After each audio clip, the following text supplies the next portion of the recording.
যথাযথ আশীর্বাদ এর বিপক্ষে এবারে দলীয় বক্তব্য উপস্থাপন করছেন দলীয় উপনেতা মোহাম্মদ বিরোধী দলীয় উপনেতা মোহাম্মদ মুন্তাসির আহমেদ।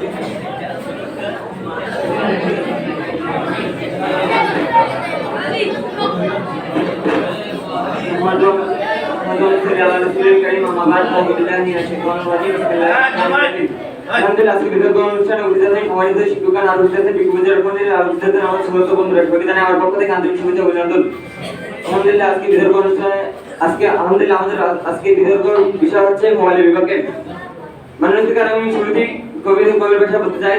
এককালে ছিল হাসিয়ার খেলা, আজকে সবার হাতে মোবাইলের বেড়া, বন্ধুত্ব ভাজুয়ালের কাঠাম, সম্পর্ক হলে কেবলি মাত্র কাঠাম। মানে একটা সময় ছিল যখন শিশুর হাতে দেখা যেত বই আর খাতা কলম কেনা, আর অন্য একটি বাচ্চা শিশুর হাতে দেখা যায় স্মার্টফোন। ইউটিউব থেকে গান শোনে, গেম খেলে, তার ছবি কম নেয় মিটার চড় আর মস্তিষ্ক আসক্তির দিকে ধাবিত। মনোবিজ্ঞানী বলেছেন মোবাইল ছোটদের আসক্তি বেড়ে যাবে গ্রহণকে বাধাগ্রস্ত করে। মানবিজ্ঞান আমি মোবাইল গ্রহণ ব্যবহার করে চোখের সমস্যা, মাথা ব্যথা, ঘুমের অভাব, এগুলো কি সত্যি নয়? আমরা কি এমন একটা বোঝার মতো তৈরি করছি যা মা বাবাকে চিনবে না, চিনবে শুধু ইউটিউব আর গেমের চরিত্রকে? মানবিজ্ঞান আজকে শিক্ষার্থীদের পড়ালেখা করার সময় মোবাইল হাতে নিয়ে 2 মিনিট পরে 5 মিনিট ফেসবুক চালায় নিত্যি চলছে। পরীক্ষায় ফেল করতে পারি, মোবাইলের সমস্যা ছিল, মোবাইল নেট ছিল না, অথচ দেখা যায় তার ভিডিও লেভেল 50। মানবিজ্ঞান মোবাইল শুধু তাদের সময় নষ্ট করছে না, তাদের আত্মবিশ্বাস আগ্রহ লক্ষ্যবোধ ধ্বংস করছেন। মানবিজ্ঞান মোবাইল সম্পর্ক ভাঙার অন্যতম কারণ। স্বামী স্ত্রীর ভাই বোন বন্ধু বান্ধবের মধ্যে মাঝে দূরত্ব তৈরি করছে মোবাইলের কারণে। একটি টেবিলে সবাই খেতে বসছে কিন্তু সবার মুখ স্ক্রিন দেখি, এটা কি কোনো সভ্যতা? আর সামাজিক ব্যক্তি ছাত্ররা শিক্ষকের ছবি তোলেন, মিম বানিয়ে অশ্লীল কমেন্ট করে, এটাই মোবাইলের অপব্যবহার। ফটোগ্রাফি, সাইবার বুলিং, চ্যাটের প্রতারণা, এসব অন্যের মূল মাধ্যম আছে এখন এই মোবাইল।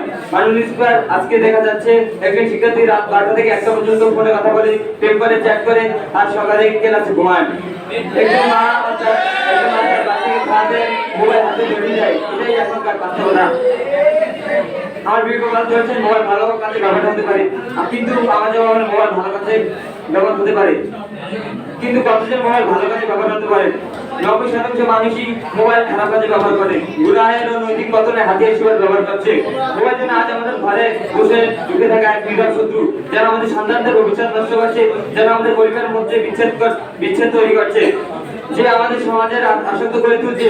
এটা কি কোনো আশীর্বাদ হতে পারে? না মাননীয় স্পিকার, এটা আমাদের কোনো আশীর্বাদ হতে পারে না, এটা স্পষ্টভাবে আমাদের জন্য অভিশাপ। আমরা প্রযুক্তির বিরুদ্ধে নাই, আমরা সেই প্রযুক্তির বিরুদ্ধে যে প্রযুক্তি আমাদের মানুষের কাছ থেকে দূরে নিয়ে যায়, যা শিশুদের শৈশব কেড়ে নেয়, যা শিক্ষার্থীর ভবিষ্যৎ ধ্বংস করে দেয়।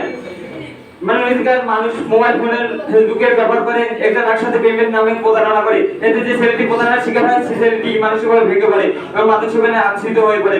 এমনকি মোবাইল ফোন ব্যবহার করেন, সাইবার ক্রাইম করে ইত্যাদি। মানবাধিকার যে মোবাইল ফোন কারণে বাংলাদেশ বিভিন্ন সমস্যা দেখা দেয়, সেই মোবাইল ফোনের পক্ষে আমার বিবেকতা মূর্খের মতো যুক্তি দিয়ে যাচ্ছে। মানবাধিকার আমার বিবেকতার মোবাইলের পক্ষে কথা বলছে, তাদের ভুল কি তাদেরকে মোবাইল চালাতে দেয়?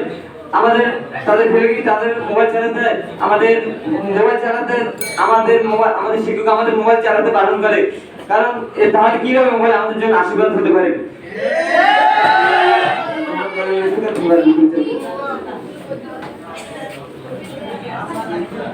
শোনো, তোমরা যদি কথা বলো তাহলে আলোচনা